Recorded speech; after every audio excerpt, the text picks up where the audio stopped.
नमस्कार। आपके सामने हाजिर हूं मैं शकील साजिद लेके आपका पसंदीदा कार्यक्रम चर्चा है।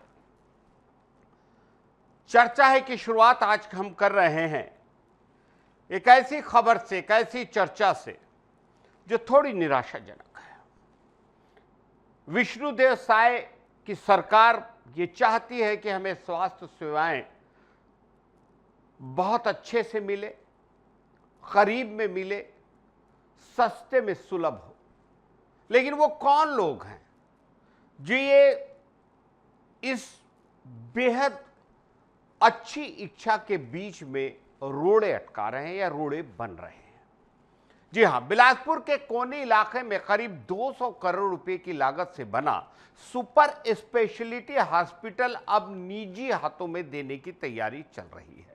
इस 11 मंजिला, जी हां 11 मंजिला आधुनिक अस्पताल का उद्घाटन प्रधानमंत्री मोदी ने करीब 1 साल पहले किया था, लेकिन अब तक यहां मरीजों को भर्ती करने की सुविधा शुरू नहीं हो पाई। कोई जवाबदेह नहीं है, कोई जवाब नहीं दे रहा है। अस्पताल में सिर्फ ओपीडी जांच की सेवाएं चल रही है, जबकि भर्ती और ऑपरेशन थिएटर जैसी जरूरी सुविधाएं अभी बंद है। अस्पतालों में और तकनीकी स्टाफ की भारी कमी है। बेहद चिंतनीय है ये। सरकार सुपर स्पेशलिटी डॉक्टरों की भर्ती करना चाहती है, लेकिन ऐसे विशेषज्ञ डॉक्टर निजी अस्पतालों में 5 से 7 लाख रुपए महीने की सैलरी मांगते हैं। सरकार फिलहाल 1.5 से 2 लाख रुपए वेतन देने की पेशकश कर रही है, जिसके कारण योग्य डॉक्टर यहां आने को तैयार नहीं है। नतीजन यूरोलॉजी, न्यूरोलॉजी, न्यूरोसर्जरी, ब्रेन और अन्य विभागों के ऑपरेशन थिएटर अब तक शुरू नहीं हो पाए हैं। इस 240 बेड वाले अस्पताल में 70 बेड आईसीयू और आईसीसीयू के लिए हैं। साथ ही यहां CT scan, MRI, digital x-ray, colour Doppler और टीएमटी जैसी आधुनिक मशीनें लगी हैं। अस्पताल में 8 मॉड्यूलर ऑपरेशन थिएटर भी बनाए गए हैं, लेकिन डॉक्टरों की कमी से सभी उपकरण निष्क्रिय पड़े हैं। हालत यह है कि 1 साल में यहां एक भी मरीज भर्ती नहीं हो सका है। अब सरकार इस अस्पताल को पब्लिक प्राइवेट पार्टनरशिप मॉडल के तहत किसी निजी संस्था के साथ मिलकर चलाने की योजना बना रही है। इस मॉडल में डॉक्टर और स्टाफ निजी कंपनी के होंगे, लेकिन नियंत्रण सरकार के पास रहेगा। बेलतरा विधायक सुशांत शुक्ला के अनुसार अस्पताल के संचालन के लिए निजी कंपनी से समझौते की प्रक्रिया शुरू कर दी गई है। अधीक्षक डॉक्टर बीपी सिंह का कहना है कि अगर कोल इंडिया या एनटीपीसी जैसी सरकारी कंपनियां सहयोग करें, देखिए बड़ी बात है, तो इस योजना को सफल बनाया जा सकता है। केंद्र में भी भाजपा की सरकार है, ऐसा क्यों नहीं हो रहा है, ये एक अलग बात हो सकती है, अलग मुद्दा हो सकता है। ऐसा ही समझौता पहले जगदलपुर के सुपर स्पेशलिटी हॉस्पिटल के लिए कॉन्टिनेंटल हॉस्पिटल कंपनी के साथ किया जा चुका है। जानकारी के मुताबिक कोनी हॉस्पिटल के निजी संचालन के बाद यहां इलाज के लिए मरीजों को भुगतान करना होगा। अस्पताल की आय का 80% हिस्सा ठेका कंपनी को और 20% सरकार के फंड में जाएगा। हालांकि अफसरों का कहना है कि आयुष्मान योजना की सुविधा यहां बनी रहेगी। जिन मरीजों के पास आयुष्मान कार्ड होगा उनका इलाज मुफ्त में किया जाएगा, लेकिन जिनके पास कार्ड नहीं है उन्हें इलाज के लिए पैसे देने होंगे। 200 करोड़ से बना यह सुपर स्पेशलिटी हॉस्पिटल, जो कभी सरकारी स्वास्थ्य सेवाओं के लिए बड़ी उम्मीद था, इस क्षेत्र के लोगों के जहां के से केंद्रीय मंत्रिमंडल में तोखन साहू हैं, जिस क्षेत्र से डिप्टी सीएम अरुण साव हैं, उन लोगों के बावजूद लोगों की ये उम्मीद थी कि ये बहुत बड़ी हम लोगों की सेहत का ख्याल रखेगा। अब निजी हाथों में जाकर अपोलो जैसे मॉडल पर काम आगे बढ़ते हैं। भारत में डिजिटल दुनिया से जुड़ी बड़ी खबर सामने आई है। अब ऑनलाइन कंटेंट पर सरकार का नियंत्रण और सख्त होने जा रहा है। केंद्र सरकार ने आईटी एक्ट 2000 में बदलाव करते हुए इंटरमीडियरी गाइडलाइंस और डिजिटल मीडिया एथिक्स कोड 2021 में नए नियम जोड़े हैं। ये नए नियम 15 नवंबर 2025 से लागू होंगे। सरकार का कहना है कि ये कदम देश की सुरक्षा, संप्रभुता और सार्वजनिक व्यवस्था को ध्यान में रखते हुए उठाया गया है।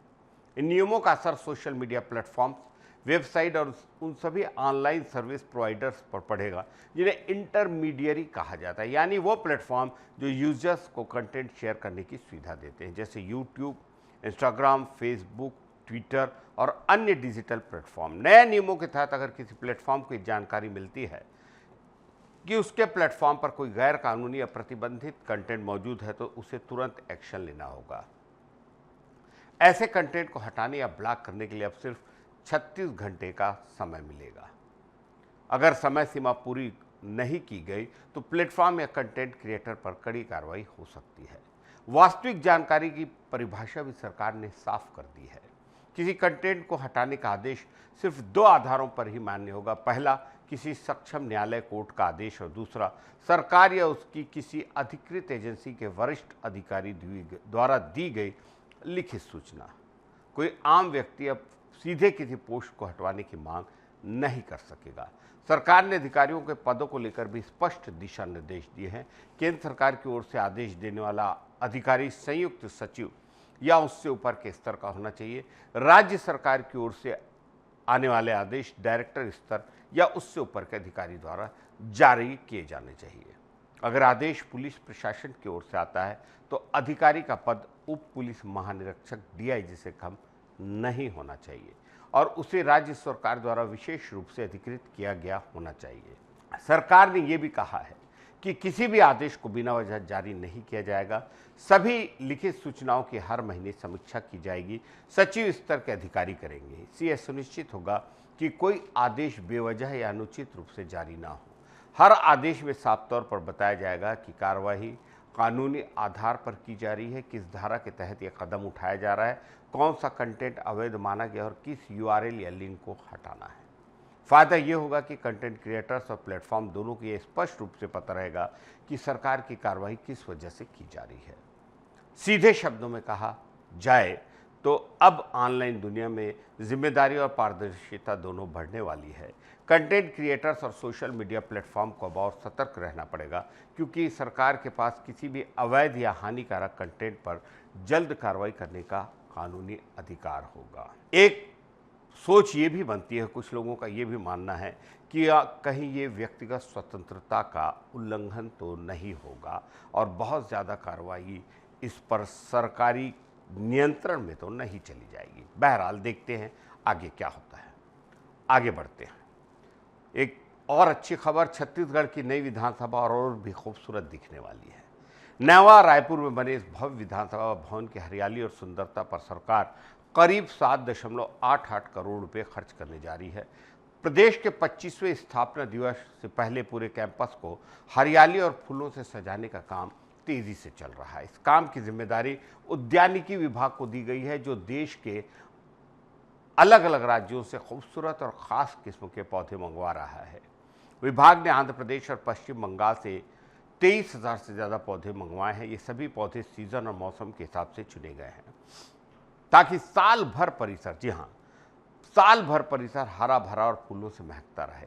इन पौधों में 1 दर्जन से ज़्यादा प्रजातियों के फूल और पेड़ शामिल हैं।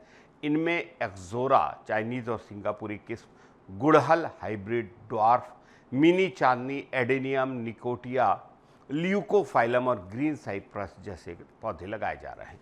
इनके अलावा परिसर में 2 खूबसूरत तालाब भी बनाए जा रहे हैं, जो पूरे इलाके की सुंदरता को और बढ़ा देंगे। उद्यानिकी विभाग ने इन सभी कामों का ठेका एक एजेंसी को दिया है। ठेका राशि 7.88 करोड़ रुपये रखी गई है। ये एजेंसी न केवल पौधे लगाने का काम कर रही है, बल्कि 1 साल तक उनकी देखरेख की जिम्मेदारी भी निभाएगी। 1 साल बाद इन पौधों की देखरेख का काम विभाग के अपने कर्मचारी संभालेंगे। विधानसभा परिसर कुल 32 एकड़ में फैला हुआ है। इसमें से लगभग 9 लाख वर्ग मीटर में घास बिछाई जाएगी, जबकि 14 एकड़ इलाके में पौधे लगाए जाएंगे। इनमें से लगभग 10,500 पौधे ज़मीन में रोपे जाएंगे, जबकि करीब 12,000 पौधे गमलों में सजाए जाएंगे। इस तरह विधानसभा का हर कोना हरा भरा नजर आएगा। आंध्र प्रदेश से जो पौधे मंगवाए जा रहे हैं उनमें areca palm, eugenia, roxburghii, cypress, ficus, Apollo, आम, करंज और कदम जैसे पेड़ पौधे शामिल हैं। वहीं पश्चिम बंगाल से मिनी चांदनी, क्रोटन, पेट्रा, सेवंती, गेंदा, जरबेरा और अन्य सजावटी फूल पौधे लाए जा रहे हैं। ये सभी पौधे रंग बिरंगे हैं, जो विधानसभा की शोभा को बढ़ा देंगे। इनसे परिसर सुंदर बनेगा, बल्कि वहाँ का वातावरण भी प्राकृतिक सुगंध से महकता रहेगा। गर्मी और धूप में भी ये पौधे परिसर को ठंडक और ताजगी देंगे। वहीं विधानसभा की बाउंड्री के चारों ओर आम, सागौन, शाल और महुआ जैसे बड़े स्थानीय पेड़ लगाए जाएंगे ताकि पूरे क्षेत्र में छाया और हरियाली बनी रहे, जो ज्यादा जरूरी है। उद्यानिकी विभाग के अफसरों का कहना है कि ये काम अब लगभग आखिरी चरण में है। पौधे लगाने का टेंडर पहले ही हो चुका है और अब साइट पर काम जोरों से चल रहा है।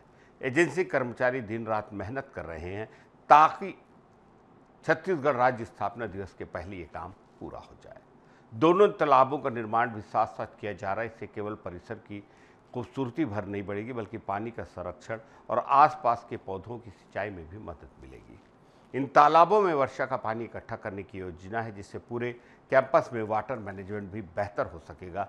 नवा रायपुर स्थित नया विधानसभा भवन वैसे ही अपनी वास्तुकला और डिज़ाइन के लिए अभी से चर्चा में है और हम इसलिए अपने इस कार्यक्रम चर्चा में हैं, इस पर चर्चा कर रहे हैं। अब जब इसमें रंग बिरंगे फूल, हरियाली और प्राकृतिक तालाब जुड़ जाएंगे तो ये परिसर राज्य की पहचान और भी भव्य रूप में पेश करेगा। आने वाले कुछ महीनों में जब पौधे पूरी तरह खिल उठेंगे तो विधानसभा परिसर एक खूबसूरत गार्डन जैसी छवि पेश करेगा। एक अधिकारी ने बताया कि इस हरियाली परियोजना का उद्देश्य सिर्फ सजावट नहीं, बल्कि पर्यावरण संरक्षण और जलवायु संतुलन की दिशा में एक बड़ा कदम है।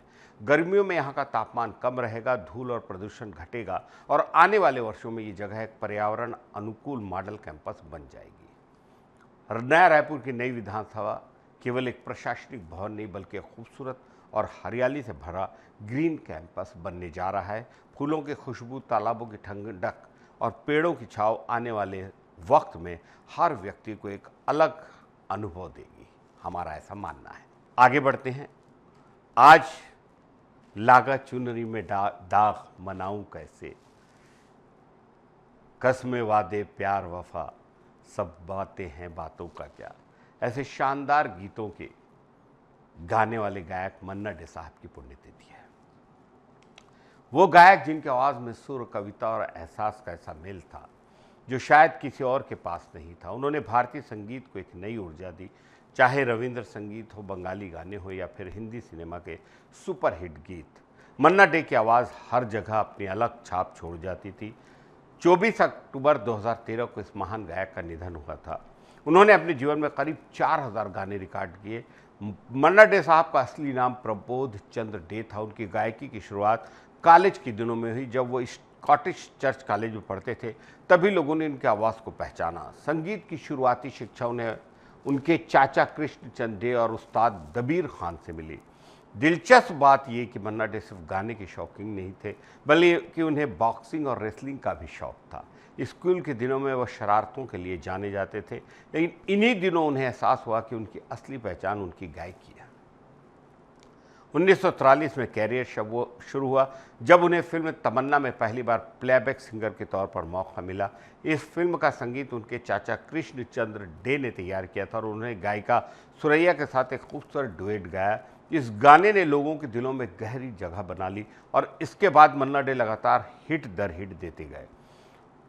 बंगाली में भी उनके कुछ मशहूर गाने हैं, से आमार छोटो बोन, काफ़ी हाउजर शेई, अड्डता, आमी जे जल सागरे, एमन बंधु आर के अच्छे और ओ चांद समले रखो। हिंदी फिल्मों में भी उनके गाने क्लासिक बन चुके हैं, शानदार गीत है।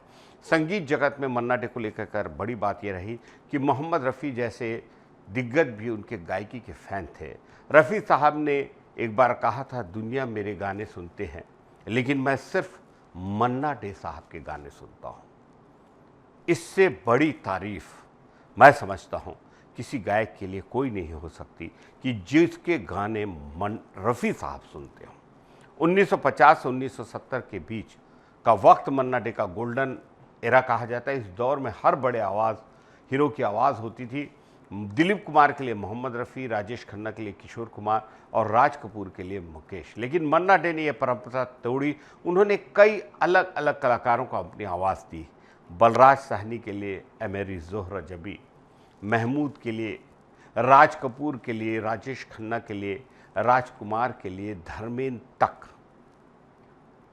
और प्राण साहब के लिए यारी है ईमान मेरा यार मेरी ज़िंदगी। बहुत खूबसूरत गीत अमिताभ बच्चन और प्राण साहब पर फिल्माया हुआ। बंगाली फिल्मों में भी उन्होंने उत्तम कुमार और सौमित्र चटर्जी जैसे दिग्गजों के लिए गाया है। मन्ना डे और किशोर साहब की जोड़ी ने भी खूब कमाल किया। फिल्म शोले का सुपरहिट गाना ये दोस्ती और पड़ोसन का मस्ती भरा एक चतुर नार, दोनों में मन्ना डे की झलक साफ दिखती है। उन्होंने ऐसे गाने गाए जो कभी सोचने पर मजबूर करते हैं, कभी मुस्कुराने पर, कभी आंखें नम कर जाते हैं। उनके गाने मुड़ मुड़ के ना देख, श्री 420 से लेकर ये दोस्ती, शोले तक उनकी बहुमुखी प्रतिभा को दिखाते हैं। एक ख़ास बात, वो खुशी और सुकून का एहसास देते थे। 2005 में उनकी आत्मकथा जब उन्हें जल सागोरे प्रकाश हुई, जिसे बाद में अंग्रेजी में मेमोरीज कम अलाइव, हिंदी में यादें जी उठी और मराठी में भी अनुवाद किया गया। म्यूजिक डायरेक्टर कल्याण जी ने एक बार कहा था, भारतीय संगीत में मन्ना डे जैसे पढ़े लिखे समझदार गायक पहले कभी नहीं हुए। वो फिल्मी गानों में भी शास्त्रीय संगीत, ठुमरी और गज़ल का स्वाद जोड़ देते थे। मन्ना डे को राजेश खन्ना के अभिनय का बहुत सम्मान था। उन्होंने कहा था, मुझे पसंद था कि राजेश खन्ना कैसे गानों को पर्दे पर जीवंत बना देते हैं। गाने की सफलता सिर्फ आवाज़ पर निर्भर नहीं होती, बल्कि एक्टर उसे कैसे निभाता है, और इसमें राजेश खन्ना नंबर 1 थे। उनका गाया गीत आनंद का जिंदगी कैसी है ये पहेली हाय, जो आज भी लोगों के दिलों को छू जाता है। ये गाना खुद जिंदगी की तरह है, कभी खुशी कभी गम से भरा, और यही गाना राजेश खन्ना और अमिताभ बच्चन के कैरियर का एक मील का पत्थर बना। मन्ना डे को उनके योगदान के लिए सम्मान बहुत मिले। पद्मश्री 1971, पद्म भूषण 2005, दादा साहब फाल्के अवार्ड 2007, बंग विभूषण 2011 जैसे राष्ट्रीय और राज्य स्तरीय पुरस्कारों से उन्हें नवाजा गया। कुल मिलाकर मन्ना डे एक गायक नहीं बल्कि एक पूरा युग थी। उनकी आवाज़ में क्लासिकल संगीत की गहराई, आधुनिकता की ताजगी और भावनाओं की मिठास थी। चाहे ये दोस्ती जैसी ज़िंदगी हो या ज़िंदगी कैसी है पहली जैसी फ़िलासफ़ी, मन्ना डे का हर गाना सुनने वालों के दिलों पे बस जाता था। और कस्मे वादे प्यार वफा सब बातें हैं, बातों का क्या। जी हाँ, आज उनकी पुण्यतिथि पर हम उन्हें याद करते हुए यही कह सकते हैं कि उनकी आवाज़ आज भी हमारे बीच जिंदा है। बॉलीवुड की सबसे ग्लैमरस और बोल्ड अभिनेत्रियों में शुमार, जी हाँ, चर्चा में हम आगे बढ़ रहे हैं। मल्लिका शेरावत अपना जन्मदिन मना रही हैं आज। बॉलीवुड की ग्लैमरस अभिनेत्रियों में शुमार मल्लिका का 49वां जन्मदिन है। 24 अक्टूबर 1976 को हरियाणा के हिसार में जन्म हुई मल्लिका का असली नाम रीमा लांबा है, लेकिन फिल्मी दुनिया ने उन्हें मल्लिका शेरावत से पहचाना। वो उन गिनी चुनी एक्ट्रेस में से हैं जिन्होंने अपने बोल्ड अंदाज, बेबाक बयानों और ग्लैमर के जरिए बॉलीवुड में अपनी अलग पहचान बनाई। मल्लिका का बचपन एक आम जाट परिवार में बीता। पिता किसान थे, माँ गृहिणी। शुरू से पढ़ाई में अच्छी थी और दिल्ली यूनिवर्सिटी के मिरांडा हाउस कॉलेज से दर्शन शास्त्र में ग्रेजुएशन किया। मल्लिका का मन किताबों से ज़्यादा कैमरा की दुनिया में लगता था। परिवार की आपत्तियों और समाज की बातों की परवाह किए बिना उन्होंने दिल्ली छोड़ मुंबई का रास्ता पकड़ा, बस एक सपना लेकर फिल्मों में नाम कमाने का। मल्लिका ने मुंबई में मॉडलिंग से शुरुआत की। कई बड़े ब्रांड्स के एड्स में उन्होंने काम किया और अमिताभ बच्चन और शाहरुख खान जैसे सितारों के साथ भी विज्ञापन किए, लेकिन उन्हें असली पहचान 2003 में आई फिल्म ख्वाहिश से मिली। फिल्म में दिए गए 17 ऑन स्क्रीन किस सीन्स से पूरे बॉलीवुड में हलचल मचा दी। इस दौर में इतनी बोल्डनेस किसी ने दिखाई नहीं थी। मल्लिका शेरावत रातों रात सुर्खियों में आ गई और उन्हें बोल्डनेस की क्वीन कहा जाने लगा। इसके बाद साल 2004 में आई महेश भट्ट की फिल्म मर्डर ने मल्लिका को स्टार बना दिया। इमरान हाशमी और अश्मित पटेल के साथ उनकी केमिस्ट्री, बोल्ड सीन और ज़बरदस्त म्यूजिक ने फिल्म को सुपरहिट बना दिया। मर्डर के बाद मल्लिका का नाम हर जगह छा गया और वो बॉलीवुड की सबसे बोल्ड एक्ट्रेस जानी जाने लगी। यहाँ ज़्यादातर एक्ट्रेस सिर्फ बॉलीवुड तक सीमित रही। वह मल्लिका ने हॉलीवुड की राह भी पकड़ी। उन्होंने जैकी चैन के साथ द मीथ में काम किया, जिसमें उनकी तारीफ हुई। इसके बाद उन्होंने हिस 2010 में एक नागिन का रोल निभाया और पॉलिटिक्स ऑफ लव 2011 में एक भारतीय अमेरिकन महिला का किरदार किया, जिनके अंग्रेजी बोलने की स्टाइल और आत्मविश्वास ने उन्हें विदेशी मीडिया में भी काफ़ी लोकप्रिय बनाया। मल्लिका फिल्मों के साथ साथ अपने बयानों की वजह से चर्चा में रही। उन्होंने कई बार खुलकर कहा कि इंडस्ट्री में महिलाओं के साथ दोहरा व्यवहार होता है भारत जैसे देश में महिला अगर अपने शरीर पर हक जताती है तो उसे बुरा समझा जाता है। इस तरह के बयानों से कई बार विवाद भी खड़े हुए, लेकिन उन्होंने कभी अपने विचारों से समझौता नहीं किया। ये भी बताया कि उन्हें फिल्म इंडस्ट्री में कई बार मॉरल पुलिसिंग और स्लट शेमिंग का सामना करना पड़ा। बावजूद उन्होंने हार नहीं मानी। हमेशा कहती कि उन्होंने खुद अपनी राह बनाई, अपने शुरुआती शादीशुदा जीवन को छोड़कर अकेले अपने दम पर करियर बनाया। मैंने किसी का सहारा नहीं लिया, मैंने खुद को खुद बनाया, ये उनका कहना है। हाल के सालों में मल्लिका फिल्मों से थोड़ी दूर रही है, लेकिन सोशल मीडिया पर खूब एक्टिव रहती है। ये इंस्टाग्राम पर उनके फिटनेस वीडियोस, ट्रैवल पोस्ट और प्रेरणादायक बातें लोगों को पसंद आती है। अब मैं वही करती हूँ जो मुझे सच्ची खुशी देता है। हाल ही में वो आर के 2022 जैसी फिल्मों और कुछ वेब प्रोजेक्ट्स में दिखी, जहां उनके अभिनय को फिर से सराहा गया। मल्लिका को अब तक कोई बड़ा फिल्म फेयर अवार्ड तो नहीं मिला, लेकिन उन्होंने कई अंतर्राष्ट्रीय अवार्ड्स और मोस्ट ग्लैमरस आइकन जैसे खिताब जीते हैं। कान फिल्म फेस्टिवल में भारत का प्रतिनिधित्व करने का मौका मिला, जो किसी भी एक्ट्रेस के लिए गर्व की बात है। वो सिर्फ एक अभिनेत्री नहीं बल्कि एक सोच है। वो सोच जो कहती है कि अगर आप अलग हैं तो उसे अपनाने से डरिए मत। उन्होंने दिखाया कि एक औरत अपनी शर्तों पर जी सकती है, अपने फैसले खुद ले सकती है, पहचान बना सकती है। अपने अंदाज, हिम्मत और आत्मविश्वास से बॉलीवुड में वो जगह बनाई जो आज भी कोई नहीं ले सकता।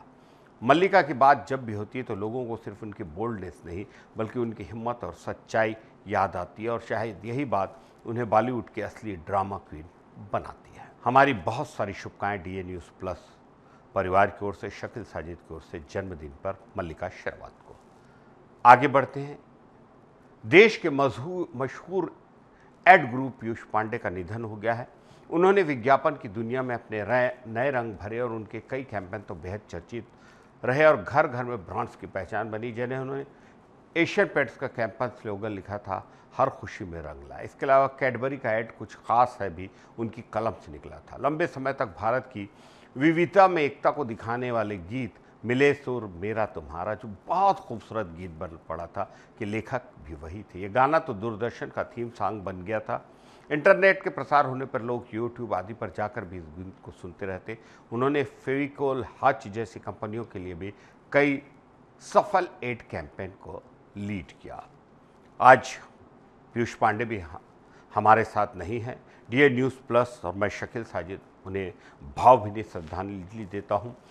मैंने पिछले दिनों एक अपनी चर्चा है कार्यक्रम में एक कांस्टेबल का जो पुरानी बस्ती थाने के सामने बहुत शानदार तरीके से यातायात व्यवस्था संभाल रहे थे, उनका नाम हर्ष मिश्रा बोला था। सचमुच में उनका नाम हेमंत मिश्रा है। हेमंत मिश्रा को सलाम। आज के लिए इतना ही, इजाज़त दीजिए। शकील साजिद को नमस्कार।